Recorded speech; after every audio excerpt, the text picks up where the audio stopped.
Os cavaleiros poloneses estavam ansiosos para entrar em combate armados com rifles, sabres e lanças. As memórias dos hussardos alados que derrotaram os invasores turcos da Europa no final do século XVII inspiraram os homens a avançarem contra um tipo diferente de inimigo, a poderosa infantaria alemã da Wehrmacht. No entanto, havia uma coisa que os turcos não tinham 3 séculos antes: tanques de guerra. Quando a corajosa cavalaria polonesa encontrou os imponentes panzers nazistas no primeiro dia da invasão, perto de Mokra e Krajant, seus impressionantes movimentos ecoaram na história na forma de mitos romantizados. No entanto, enquanto os incidentes eram manipulados pelo inimigo para fins de propaganda, a contribuição das forças montadas para o esforço geral dos aliados foi fundamental. De fato, foi a valente cavalaria polonesa que realizou o último e ousado ataque montado e bem sucedido na história, perto da cidade de Schreinfeld, onde sua determinação inabalável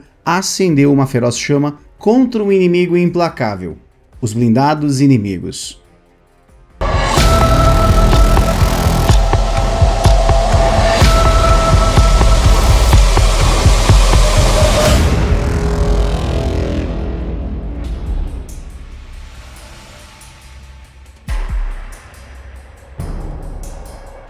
Em 13 de março de 1939, a Wehrmacht entrou na Tchecoslováquia, ocupando Praga. O Reich alemão então declarou a Boêmia e a Morávia como protetorados do Reich. O primeiro-ministro britânico Neville Chamberlain percebeu que sua política de apaziguamento havia falhado e começou a mobilizar o exército britânico para um possível conflito. A França fez o mesmo, e a Polônia seria a próxima. O Terceiro Reich virou-se para o seu vizinho e pediu uma solução para o chamado Corredor de Danzig, um território na Pomerânia que fornecia à Polônia o acesso ao Mar Báltico. O corredor dividia a Prússia Oriental do resto da Alemanha, e Hitler pediu para construir uma grande autoestrada e uma ferrovia extraterritorial através do corredor polonês para ligar o Grande Reich à Prússia Oriental e à cidade livre de Danzig. A Polônia recusou, levando o Reich então a assinar o pacto secreto com a União Soviética, chamado Molotov-Ribbentrop, para dividir o leste europeu entre eles. Enquanto isso, os poloneses receberam a promessa de pleno apoio militar da Grã-Bretanha e da França se a Alemanha decidisse atacar o seu país. No entanto, uma possível invasão da Polônia pela União Soviética nunca fora mencionada entre o Reino Unido e a França, já que ambos os países ainda estavam tentando convencer Joseph Stalin a se juntar ao seu lado se uma guerra eclodisse com a Alemanha. Eles não sabiam que Stalin estava manipulando habilmente a situação, tendo escolhido clandestinamente colaborar com Hitler e reivindicar o leste da Polônia para si. O exército polonês ganhou considerável experiência militar depois que o país recuperou sua independência em 1918 e lutou contra a crescente União Soviética para preservar sua autonomia após o final da Primeira Guerra Mundial. Antes da invasão alemã, em setembro de 1939, a Polônia tinha mais de 1 milhão de soldados. No entanto, a Força Aérea Polonesa estava em desvantagem numérica e armamento diante da poderosa Luftwaffe e também da Força Aérea Soviética. Os poloneses careciam de aeronaves modernas e, o que era mais importante, o número necessário para enfrentar 2 invasores atacando-os pelo leste e pelo oeste. A divisão de infantaria polonesa era composta por quase 16.500 soldados, armados com cerca de 320 metralhadoras, 100 rifles antitanque e uma variedade de artilharia de todos os tamanhos. Além da infantaria, a Polônia tinha 2 brigadas armadas, 4 batalhões de blindados e mais de 30 companhias de tanques poloneses. O veículo mais comum para a época era o blindado 7TP. Aliás, a doutrina de guerra polonesa foi fortemente influenciada pelos confrontos da chamada Guerra Polaco-Soviética da década de 1920. Durante este conflito, os poloneses usaram a cavalaria como infantaria móvel, proporcionando uma mobilidade excepcional ao exército terrestre para defender as novas fronteiras orientais do país. Como resultado, os poloneses tinham 38 regimentos de cavalaria divididos em 11 brigadas, abrangendo mais de 10% de todo o exército polaco. Esses regimentos entrariam em ação novamente quando os primeiros panzers alemães entrassem então em território polonês durante a invasão de setembro de 1939. A União Soviética, a Alemanha, a França, a Itália e outros países que mais tarde se uniriam ao conflito também empregaram milhares de cavalos para o combate. Desde a artilharia e suprimentos até a cavalaria móvel e transporte de tropas, eles eram fundamentais na maioria dos exércitos europeus da época. Ao final do conflito, a Alemanha e a União Soviética sozinhas haviam mobilizado um impressionante total combinado de mais de 6 milhões de cavalos. A Brigada de Cavalaria Walinska, também conhecida como Waleniana, se tornaria uma das poucas unidades de cavalaria polonesas a entrarem no conflito em larga escala contra as tropas alemãs que cruzaram a fronteira. A brigada foi formada em abril de 1937 e era composta por recrutas da região de Valênia. Os homens vinham de cidades como Dubno, Ostrog, Rune e outros vilarejos da região. À medida que as tensões aumentaram com a Alemanha, a brigada foi totalmente imobilizada até agosto de 1939 e estava programada para lutar na primeira onda. Os cavaleiros foram vinculados ao brigadeiro-general Viktor Tomás e seu grupo operacional de Piotrków.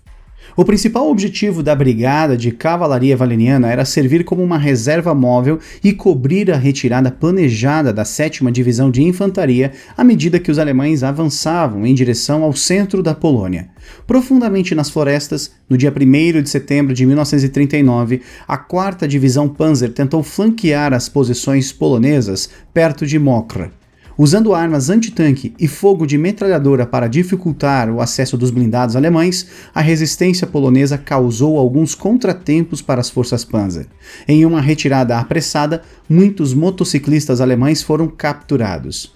Em seguida, a 4ª Divisão Panzer encontrou armas antitanque e cavalaria polonesa. Simultaneamente, os grupos de assalto alemães tiveram dificuldades, com o grupo mais ocidental conseguindo capturar uma vila, mas o grupo central entrando em pânico e fugindo sem conhecimento das forças polonesas nas proximidades. No entanto, o avanço alemão conseguiu ameaçar o flanco norte polonês, levando à mobilização de reforços. Em resposta, os alemães lançaram um ataque concentrado no flanco norte, na vila de Mokra, usando tanques, artilharia e apoio aéreo. Contudo, a defesa polonesa foi fortalecida pela chegada de um trem blindado, e o 19º Regimento se agrupou do outro lado da ferrovia. Os alemães mantiveram seu ataque nas posições principais mantidas pelo 21º Regimento polonês perto de Mokra, mas os defensores poloneses, apoiados pelo trem blindado e reforços adicionais, resistiram tenazmente. Durante o caos, a 21ª Divisão Blindada polonesa e um esquadrão de cavalaria, também polonês, encontraram-se coincidentemente com uma coluna de tanques alemães, mas conseguiram se libertar com baixas mínimas, capturando a floresta noroeste de Mokra e desorientando os blindados alemães. Os Panzers, mais tarde, retornaram a Mokra, mas o 21º Regimento polonês se retirou rapidamente sob a cobertura de fumaça. Às 15 horas, os alemães lançaram outro ataque, enfraquecendo a defesa polonesa e resultando em pequenas escaramuças dispersas. Para reforçar as suas linhas, o 2º Regimento de Rifles Montados polonês recebeu ordens para se juntar à defesa. Tanques poloneses interromperam brevemente o avanço alemão, e a chegada de trens blindados interrompeu ainda mais os planos do inimigo. A batalha foi concluída às 17 horas, com a infantaria polonesa conseguindo manter suas posições, embora tenham sido empurrados mais profundamente no interior da floresta. Naquela mesma fatídica noite, perto da aldeia de Krajant, um subsequente ataque seria eternamente registrado nos anais da guerra. O 18º Uhlans Pomerianos, uma corajosa unidade de cavalaria, embarcou em um ataque ousado que se tornaria um episódio icônico frequentemente lembrado em relatos venerados daquele conflito. No entanto, a verdade por trás desse incidente difere um pouco da memória popular. À frente estava o coronel Kazimierz Mostolers, um líder muito experiente. Quando seus batedores transmitiram a presença de tropas inimigas ocultas na floresta, o veterano de 2 grandes guerras reconheceu o momento perfeito para desferir um golpe surpresa. Determinado, ele emitiu o comando para 2 esquadras compostas por aproximadamente 250 bravos soldados iniciarem um ataque. Os cavaleiros poloneses se lançaram adiante com uma ferocidade que instilou medo em seus adversários. Sabres e lanças colidiram, causando estragos e desordem entre os soldados de infantaria alemã, que se dispersaram rapidamente buscando refúgio nas matas ao redor. No entanto, o triunfo provou ser efêmero. De repente, carros blindados alemães surgiram na cena, desencadeando uma implacável tempestade de tiros de metralhadoras sobre as fileiras polonesas expostas. Vulneráveis no campo aberto, os soldados poloneses buscaram desesperadamente escapar do ataque, mas foram tragicamente detidos. Mais de 1/3 de seus camaradas sucumbiram à saraivada de fogo alemão. Os sobreviventes recuaram para a segunda linha defensiva, buscando abrigo atrás de uma colina próxima. No dia seguinte, correspondentes de guerra alemães chegaram ao local e retrataram o ataque polonês como insano diante dos tanques alemães em Krajant. Essa história se espalhou rapidamente pelo mundo, chegando a ser publicada em revistas como a Time Magazine e o The New York Times. De fato, os alemães usaram esse mito como propaganda para minar o exército polonês e promover a superioridade alemã.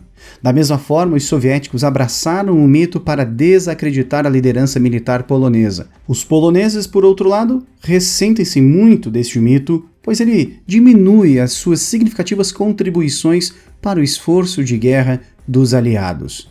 A natureza duradoura deste mito pode ser atribuída também, em parte, à presença de um número significativo de brigadas de cavalaria na Polônia em 1939. Embora o seu propósito principal não fosse atacar tanques, essas brigadas equipadas com artilharia, veículos blindados e armas antitanques serviram como forças de reação rápida para a cobertura de flanco. A cavalaria usava somente seus cavalos para mobilidade e desmontava-os para enfrentarem os inimigos a pé. Eles só tinham a intenção de atacar a infantaria desprevenida ou, possivelmente, a cavalaria inimiga. Ataques contra unidades blindadas eram considerados ilógicas e especialistas militares afirmaram que soldados treinados profissionalmente não se engajariam voluntariamente em uma batalha aberta contra uma força vastamente superior. Na realidade, houveram vários conflitos envolvendo a cavalaria polonesa naquele setembro de 1939, e nenhuma delas contra tanques, e a maioria delas bem-sucedida. O que é verdade, no entanto, é que a corajosa cavalaria polonesa realizou um último ataque de cavalaria bem-sucedida da história quase 6 anos depois. À medida que a Segunda Guerra Mundial chegava ao fim, no dia 1º de março de 1945, o primeiro exército do Exército Popular Polonês estava em movimento, avançando para a região da Pomerânia. Seu objetivo era chegar ao Mar Báltico, na área de Stettin, que ficava a cerca de 80 quilômetros a noroeste de Schönfeld. Os alemães haviam construído uma série de fortificações para defender a Pomerânia, e Schönfeld fazia parte de sua terceira linha de defesa. O ataque inicial polonês a Schönfeld, liderado pela infantaria e tanques da 2ª Divisão de Infantaria, enfrentou dificuldades. As áreas alagadas na região tornaram desafiante o avanço das forças polonesas, e os alemães tinham a vantagem com sua infantaria bem posicionada e canhões antitanque em uma pequena colina conhecida como a Colina 157. No entanto, a situação mudou quando a 1ª Brigada de Cavalaria Independente de Varsóvia entrou na batalha. 2 esquadras de cavalaria apoiadas por uma companhia de artilharia a cavalo conceberam um plano bem astuto. Eles usaram um desfiladeiro para ocultar a sua aproximação e avançaram através da fumaça de tanques em chamas, pegando os alemães de surpresa. O ataque rápido montado sobrecarregou as posições alemãs de canhões antitanque na colina. Após esse sucesso, a cavalaria, juntamente com a infantaria e os tanques, lançou um ataque à própria vila. Os alemães, diante do ataque inesperado, começaram então a recuarem. Os poloneses, aproveitando-se da situação, consolidaram seus ganhos na vila e seus arredores. No final do dia, as forças polonesas haviam assegurado Schönfeld, mas não sem perdas. Aproximadamente 147 soldados poloneses perderam a vida contra 500 soldados alemães. A Batalha de Schönfeld tem um lugar especial na história, marcando o último ataque montado pela cavalaria polonesa. É também o último conflito de cavalaria confirmadamente bem-sucedido na história mundial. Em memória deste evento, uma placa agora está fixada na borda da região de Zylska, antes conhecida como Schönfeld, como um lembrete da coragem e do triunfo das forças polonesas na Segunda Guerra Mundial. E se você quer continuar a se aprofundar cada vez mais dentro do assunto que nós trouxemos hoje, fica aqui algumas sugestões de livros para você que também estão na descrição deste vídeo. E se você se interessar, compartilhe com seus amigos, permita que eles tenham acesso a materiais de qualidade como este também. Fica aqui desde já o nosso agradecimento por sua audiência, um grande abraço e até a próxima.